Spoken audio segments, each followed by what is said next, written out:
Եվ պատահական չէ, որ արդարադատության նախարարը այդ տիկինը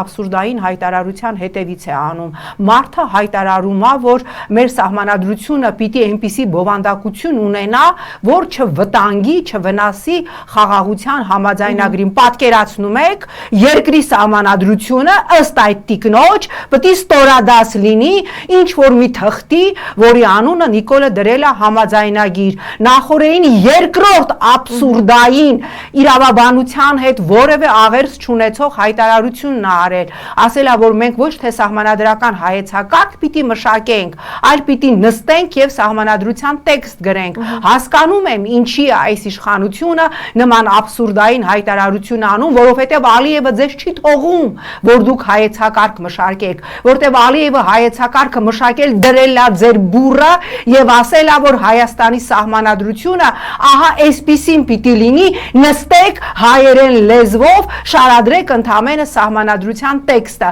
Եվ այո, շատ մեծ է հավանականությունը, որ առաջիկայում հաշվի առնելով իր գետնին թավալված խայտառակ ժամ առ ժամ նվազող վարկանիշը, Նիկոլ Փաշինյանը գնա արտահերթ process-ի, այդ արտահերթ խորհրդարանական process-ը զուգորդելով սահմանադրական հանրաքվեի հետ եւ որպիսի կարողանա տոտալ բռնաճնշումներով, վարչական ռեսուրսներով, ընտրակեղծիքներով